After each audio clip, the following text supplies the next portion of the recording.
Muslim Network የመንግስት ኮሙኒኬሽን አገልግሎት ፋይዳ ዲጂታል መታወቂያን አስመልክቶ ወቅታዊ መግለጫ ሰጥቷል። የመንግስት ሰራተኞችንና እንዲሁም ደግሞ በተለያየ ሀገራችን አካባቢዎች በተለይ ደግሞ የይዞታ ቦታ ያላቸውን በተመለከተ የገጠር መሬትን አጠቃቀም በተመለከተ የወጣው ከሰሞኑ አዲስ የሆነ ህግና ደንብ በተመለከተ ብዙዎችን እያስደሰተ ይገኛል። ሙሉ ዝርዝሩን አብረን ያለን። አሰላሙ አለይኩም ወራህመቱላሂ ወበረካቱ። ደህና የተከበራችሁ የኡስሚ ዩቲዩብ ቻናል ቤተሰቦች አድማጭ ተመልካቾቻችን ከያላችሁበት ቦታ ሰላም መልካሙን ተመኘው። ሙሉ መረጃ ላደርሳችሁ ተከስቻለሁ። መግቢያዬ ላይ እንደገለጽኩላችሁ የመንግስት ኮሙኒኬሽን አገልግሎት ከዲጂታል ፋይዳ መታወቂያ ጋር በተያያዘ ዜጎችንና በሀገራዊ ጉዳይ ያሉትን ትሩፋቶች በተመለከተ መግለጫ ሰጥቷል። አብረን ያለን። እንዲሁም ደግሞ ከመሬትና ከመሬት ጋር በተያያዘ በተለይ ደግሞ ከይዞታ መሬት ጋርና የገጠር መሬትን አጠቃቀም በተመለከተ የወጣውን ሙሉ መረጃ አደርሳለሁ። ከናንተ የሚጠበቀው ቪዲዮአችን ላይክ፣ ሼር ማድረግ ብቻ ነው።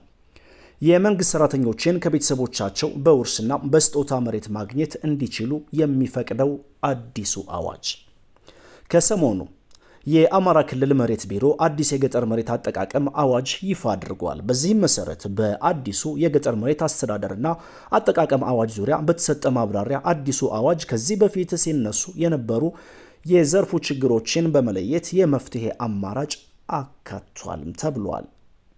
እስካሁን የነበረው አዋጅ ባህላዊ የመሬት አያያዝና የግጭት አፈታት ስርዓቶችን ግምት ውስጥ ማስገባትና እውቅና መስጠት ላይ ችግሮች የነበሩበት እንደሆን በአሁኑ አዋጅ ግን ሽምግልናን አንዱ የግጭትና አለመግባባትን የሚፈታበት አማራጭ ሆኖ እንዲካተት መደረጉም ተገልጿል።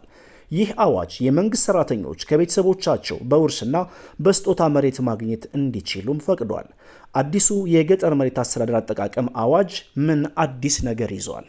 ለዜጎችስ እንዲሁም ደግሞ የመንግስት ሰራተኞችን በተመለከተ በአዲሱ አዋጅ ካሁን በፊት ተግባራዊ በተደረጉ የገጠር መሬት አስተዳደርና አጠቃቀም ህጎች ያልነበሩና የገጠር መሬት ባለይዞታዎችን መብትና ጥቅም ለማስፋት በግል ይዞታ ላይ የለማን የማይንቀሳቀስ ንብረት መሸጥና ማስተላለፍ እንዲችሉ ይፈቅዳል።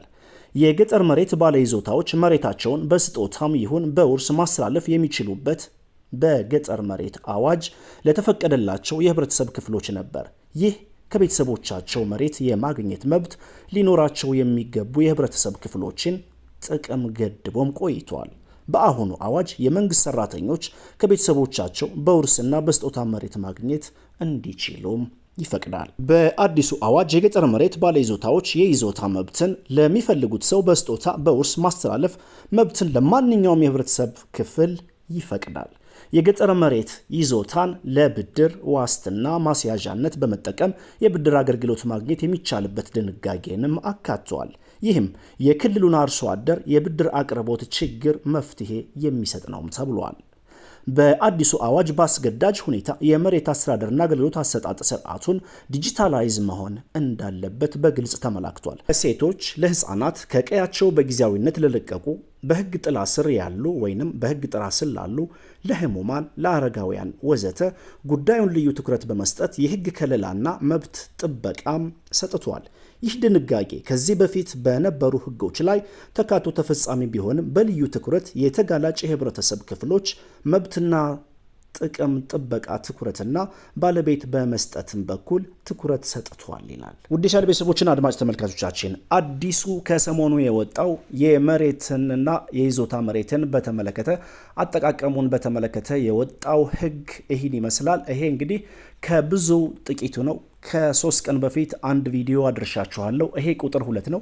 ቁጥር 3 እና ቁጥር 4 ይቀጥላል። ምክንያቱም በርካታ የሆኑ ህግና ደንቦች አዲስ ማሻሻያዎች ነው የወጡ። ይህም ደግሞ ለህብረተሰቡ እጅግ በጣም ጠቃሚ ናቸው እየተባሉ እየተነገሩ ይገኛሉ።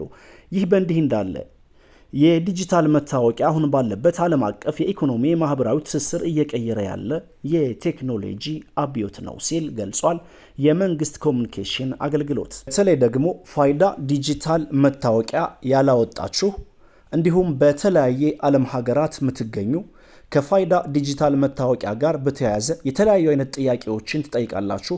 ይህም በተመለከተ ለእናንተ ሰፊ ማብራሪያና ሰፊ መልስ ሊሰጥ የሚችል መግለጫ ነው ብዬ አስባለሁ። በትኩረት አብረን እንከታተል።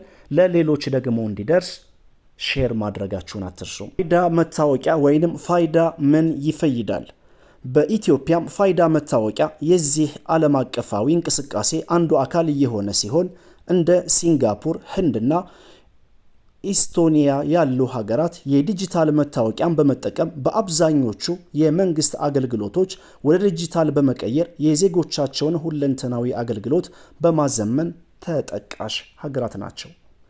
የጥናት ውጤቶቹ እንደሚያሳዩት የዲጂታል መታወቂያ ስራ ላይ ማዋል ለሀገራት የኢኮኖሚ እድገት ከፍተኛ አስተዋጽኦ እንዳለው ተነግሯል። ፋይዳ ዜጎች ማንነታቸው ታውቆ ሁሉም ማህበራዊ አገልግሎት በእኩልነት እንዲያገኙ ከማድረጉም ባሻገር የባዮሜትሪክ መረጃዎችን በመጠቀም ማንነትን ማጭበርበርና ሐሰተኛ መረጃዎችን ማዘጋጀት የማይቻል በማድረግ የሀገር ደህንነት በከፍተኛ ደረጃ ያጠናክራል። ፋይዳ በመንግስትና በዜጎች መካከል የሚገቡ ደላሎችን በማስቀረት አገልግሎቶች ለታለመላቸው እውነተኛ ዜጎች ብቻ እንዲደርሱ በማድረግ ሙስናንና የሀብት ብክነትን የመከላከል ትልቅ አቅም ያለው ዲጂታል ስራ ነው። የአገልግሎት አሰጣጥን የሚያሳልጥ ይህ ስርዓት ሀገራችን በዓለም አቀፍ ደረጃ ተወዳዳሪ የሆነ የዲጂታል ኢኮኖሚ እድገት መሰረት ይሰጣልም ተብሏል። የፋይዳ መታወቂያ ወረቀትንና የተንዛዛ ቢሮክራሲን በማስቀረት የቴክኖሎጂ ኢኮኖሚና የማህበራዊ ዘርፎችን በማቀናጀት ኢትዮጵያ በ2030 ካለመችበት እንድትደርስ የሚያስችላት ትልቅ ብልጽግና ግብ ነው ተብሎ ተነግሯል። እያንዳንዱ ዜጋ በዚህ የታሪክ ጉዞ ውስጥ የፋይዳ መታወቂያ በመያዝ ለሀገሪቱ የዲጂታል ሽግግር ስኬትና ለዘመናዊ አሰራር መስፈን መሰረታዊ ሚና መጫወት አለበት ሲል ገልጿል። የመንግስት ኮሙኒኬሽን አገልግሎት መረጃው ይህን ይመስላል። ቪዲዮአችን ላይክ አድርጎ ሰላም አለይኩም ወራህመቱላሂ ወበረካቱ።